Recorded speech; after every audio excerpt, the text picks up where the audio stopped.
വയനാട്ടിലെ ദുരന്ത ബാധിതർക്ക് വേണ്ടി വീട് നിർമ്മിക്കാൻ കോൺഗ്രസ് കോടികൾ പിരിച്ചു.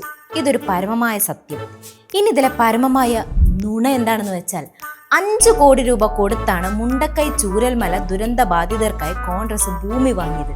ഇത് ഞാൻ പറഞ്ഞു വരുത്തിയതൊന്നുമല്ലേ, KPCC പ്രസിഡന്റ് സണ്ണി ജോസഫ് തന്നെയാണ് പറഞ്ഞത്. സംഭവം പുള്ളി നൈസായിട്ട് തള്ളിമറിച്ചതാണെങ്കിലും ഉൾട്ടയടിച്ച് അത് കോൺഗ്രസിന് തന്നെ വില്ലനായിട്ടുണ്ട്. കാരണം സ്ഥലത്തിന്റെ ആധാരപ്രകാരം 3,21,00,000 സ്ഥലത്തിന് കൊടുത്തതായി കാണിച്ചിട്ടുള്ളത്. KPCC പ്രസിഡന്റിന്റെ കണക്ക് പരിശോധിച്ചാൽ 5 കോടിയിൽ ബാക്കി 1.25 കോടി രൂപ വരും. അതെവിടെ പോയി കോൺഗ്രസ്? എന്നാലും എന്റെ പ്രസിഡന്റ് തള്ളി കോൺഗ്രസിനെ പടുകുടിയിലേക്കാണല്ലോ നിങ്ങൾ ഉരുട്ടിവിട്ടത്. കഷ്ടം തന്നെ. ഏതായാലും മുക്കിയ 1.25 കോടിയുടെ കണക്ക് പ്രസിഡന്റ് ആദ്യം വെക്കണം, എന്നിട്ട് വീട് പണിയിലേക്ക് കടക്കാം. അതല്ലേ അതിന്റെ ഒരു മര്യാദ. പ്രസിഡന്റിനുള്ള പണി വൈകാതെ പാർട്ടിയിൽ നിന്ന് തന്നെ കിട്ടുമെന്ന് പ്രതീക്ഷിക്കുന്നു. നമുക്കൊന്ന് പ്രതിപക്ഷ നേതാവിനോട് വയനാട് ഫണ്ട് പിരിവിന്റെ കാര്യം ചോദിച്ചിട്ട് വരാം.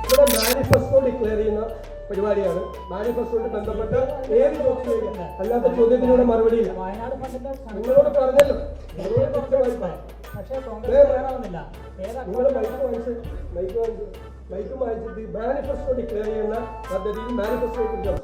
ഐശ്വരി, വയനാട്ടിലെ ദുരന്ത ബാധിതർക്ക് വേണ്ടി വീട് വെക്കാനുള്ള സ്ഥലത്തിന് 5 കോടിയായി എന്ന് പറഞ്ഞിട്ട് രേഖയിൽ 3,21,00,000 കണക്കും വെച്ചിട്ട് ബാക്കിയുള്ള 1.25 കോടി മുക്കിയിട്ട് അത് ചോദ്യം ചെയ്യുമ്പോൾ ചോദിക്കുന്നതിന്റെ മൈക്ക് വാങ്ങി വെക്കുന്നത് നല്ല കാര്യമാണോ?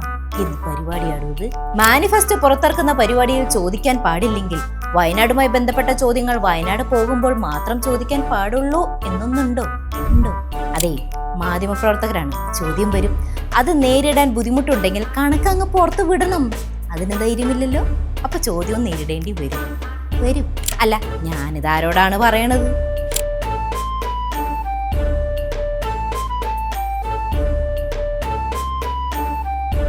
അതന്നെ പറഞ്ഞിട്ട് കാര്യമൊന്നുമില്ല.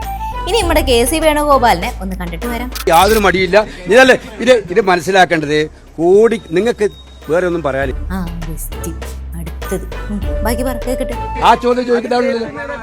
അപ്പൊ അതുകൊണ്ട് ഒറ്റ കാര്യമുള്ളൂ, നിങ്ങൾ മനസ്സിലാക്കേണ്ടത്. ഇന്നലെ പേരാമ്പ്രയിൽ ഒരു സ്ഥാനാർത്ഥിക്കെതിരെ നടന്ന പ്രചരണം നിങ്ങൾ അതായത് ഉത്തമ, പേരാമ്പ്രയിലെ സ്ഥാനാർത്ഥി അവിടെ നിൽക്കട്ടെ, ചോദിച്ചത് വയനാടിന് വേണ്ടി പിരിച്ച ഫണ്ട് എവിടെയെന്നാണ്. അതെവിടെ ഫണ്ട്? ഇതുപോലെ ഞാൻ ചോദിച്ച ചോദ്യങ്ങൾക്ക് മറുപടി പറയണം. ഞാൻ നിങ്ങളോട് പറഞ്ഞ കാര്യങ്ങൾ നിങ്ങൾ അടിപൊളി, സന്തോഷം, വളരെ സന്തോഷം. വയനാട്ടിലെ മുണ്ടക്കൈ ചൂരൽമല ദുരന്ത ബാധിതർക്കായി പ്രത്യേക ആപ്പ് ഉപയോഗിച്ച് കോൺഗ്രസ് നടത്തിയ പണപ്പിരിവിൽ 150 കോടിയോളം രൂപ ലഭിച്ചതായാണ് വിവരം. ഇത്ര വലിയ തുക ആയതുകൊണ്ട് തന്നെയാണ് പിരിച്ച പണവും അതിനുപയോഗിച്ച ആപ്പും മുക്കിയതെന്നാണ് കേട്ടുകേൾവി. 150 കോടിയിൽ 5 കോടിക്ക് സ്ഥലം വാങ്ങിയെന്ന് മാത്രമേ ഇപ്പൊ പറഞ്ഞിട്ടുള്ളൂ. അതിലെ 1.25 കോടി അപ്രത്യക്ഷമായി. ഒന്ന് ചോദിച്ചോട്ടെ, എന്റെ സംശയം കൊണ്ടാണ്. ഇങ്ങനെ ജനങ്ങളെ പറ്റിച്ച് ജീവിക്കാൻ നിങ്ങൾക്ക് എല്ലാവർക്കും ഒരുപോലെ എങ്ങനെ സാധിക്കണം? കോൺഗ്രസിൽ അംഗത്വം എടുത്താൽ സ്വാഭാവികമായും ഇങ്ങനെയായി തീരുന്നതാണോ? അതോ ഇതിന് പ്രത്യേക അടവ് നയത്തിന്റെ ക്ലാസുകൾ വല്ലതും ഉണ്ടോ?